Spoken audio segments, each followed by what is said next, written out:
Hey YouTube, today's video is going to be a review of the Soviet Pmg-2 or gp5m gas mask. The Pmg-2 was inspired by the gp5 gas mask. If a civilian was using this mask, it would be called a gp5m. This is what I mean when I say it's inspired by the gp5. I mean, they look almost exactly the same with a few differences. The Pmg-2 has the same exhale and intake port as a gp5 gas mask, which is this part of the mask right here.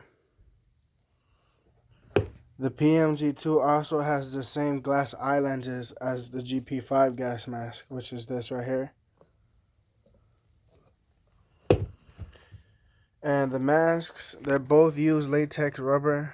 I like the black one better than the white one, but I think the white one looks nicer than the black one because this one's more comfortable to wear, but this one looks nicer for decoration. And the Pmg-2 has holes in the side for your ears so you can hear better.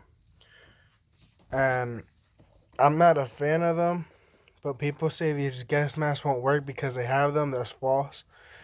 If you look a lot of the Western gas masks, they don't even have a hood portion on the mask, so it's just being held by straps. So yeah, this mask would work, and if you're wearing an NBC suit, your ears would be covered anyway. So this mask was cheap for the Soviet Union to produce. I know they produce a lot of these, and just like the GP5, but the GP5 was produced a lot more than this. I'm pretty sure these were handed out to the tank crews and drivers and stuff like that.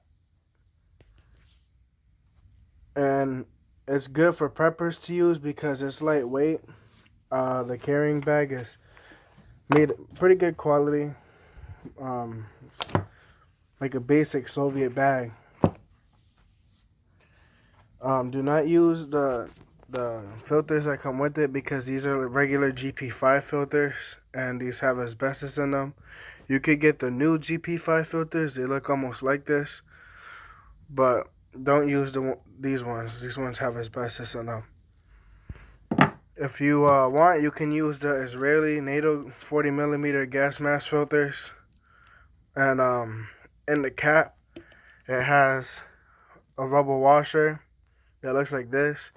If you put this into the bottom of the mask and then screw in the filter, it should make an airtight seal and allowing you to use NATO filters on a Soviet mask.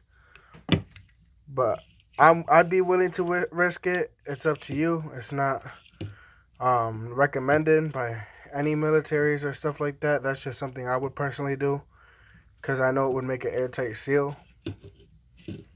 But that's about it for this gas mask review today. The last thing would be is that the voice diaphragm comes apart on this mask, and the GP5 doesn't have a voice diaphragm. But I'm gonna show you how to take this apart real quick.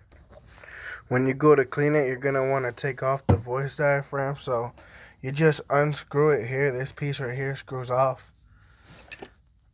and this piece goes in there like this. Yeah, that goes in there like that, and then this piece goes there, and then you just screw it on. But it's a pretty simple mask, and I bought this for around 30, 35 because I had to get them shipped from Ukraine. But other than that, they've just been in storage for years. They're good, perfectly good masks for preppers to use.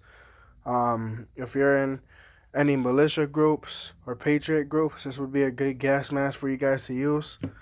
The Israeli filters, they're only like 10-15 bucks on Amazon and at your local army store. And if you want to take the risk and use the GP5 filters, these are even cheaper.